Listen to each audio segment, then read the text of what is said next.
So a little focus on the positive. Now, we're great as officials at focusing on the negative.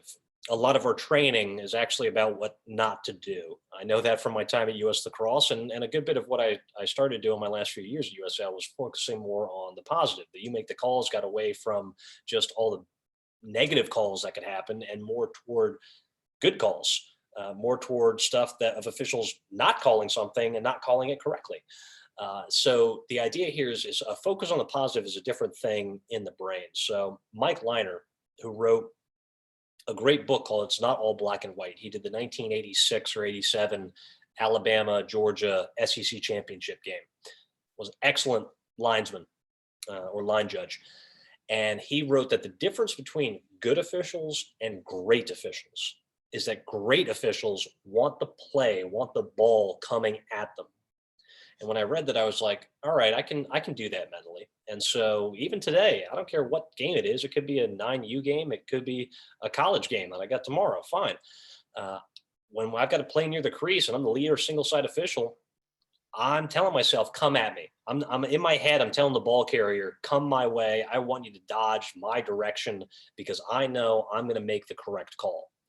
And the reason that this works or is more likely to put you in a spot to make the correct call or no call is I use an example that anybody who's ever had a partner and asked them to go food shopping or something or go pick up something at the store and don't forget the butter, right? Don't forget the milk.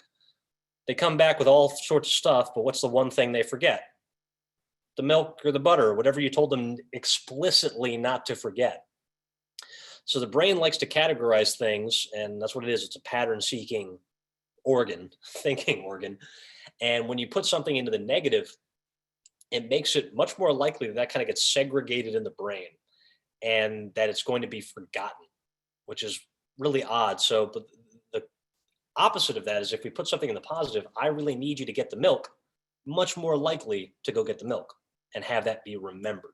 And so when I'm on the field and I know I've got a critical moment coming up, it's the last 2 minutes of a 1-goal game, and this kid is driving from X, and this could be the GOAT moment or not.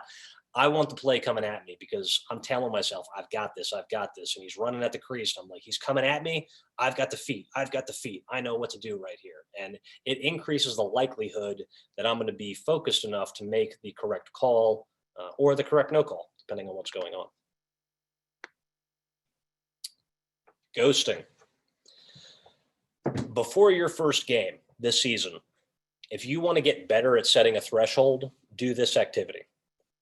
Write down every word and or every phrase, comment, however you want to think about that distracts you when you're officiating. So that if you hear something, you don't referee anymore, you're seeing red, and all you want to do is turn around and be like, you know what, screw you, to whoever said that, coaches, players, parents in the stands, whatever. Okay. Write down those words, write down those phrases, physically write this out. And the idea here with ghosting is that when you preventatively write these things down, the idea here is that I'm not trying to get a thick skin. I do not have a thick skin when I referee, which is kind of weird because that's all I was told that I had to develop, especially starting off. But I think that only goes so far. I instead teach ghosting. Ghosting is a technique that I got from a book called 101 Tips to Be a Better Bouncer, because angry people who are drunk are very similar to angry people who are trying to win a game. The similarities are pretty identical. And the idea here with ghosting is that you identify the words that genuinely piss you off. I use the term distract because what are we doing as officials? We are paid to pay attention. So if we're distracted, we're no longer paying attention. So that means that individual has now influenced the safety and the fairness of the game that I'm officiating. So I use that as my cue, not anything else, not I'm angry or I'm upset. It's have I been distracted? So you write down those words and phrases. You imagine every other word and phrase. Hey, Blue, you suck. Are you blind? I'm picking options here. Right? You imagine every other word and phrase as green arrows. They're getting flung at you all game, right? And you imagine yourself as a ghost. You're transparent. those green arrows go right freaking through you. You hear them, but they do nothing, right? They add nothing, they subtract nothing from the entire game, or from your attention for that matter.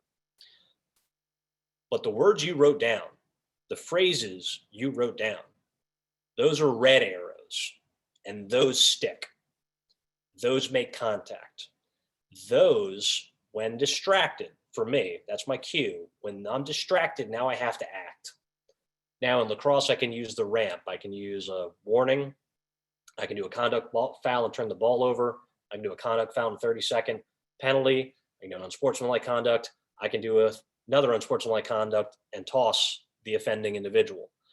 But the idea here is that when a word comes through or a phrase comes through that distracts you, that's a red arrow that sticks in you, and you now have to act within the rules, whatever that may be. That to me is setting a threshold, and that threshold will change depending on the level of game. One of my mentors, Brian Abbott, said that his ears, his sense of hearing is inversely proportional to how much he's getting paid for that game.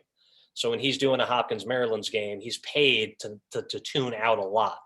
But if he's doing a 9U game, he's got to manage that environment for the benefit of the players, right? And so the more I get paid, the less I really hear. The less I get paid, the more I'm attuned to people being immature. We'll say that nicely.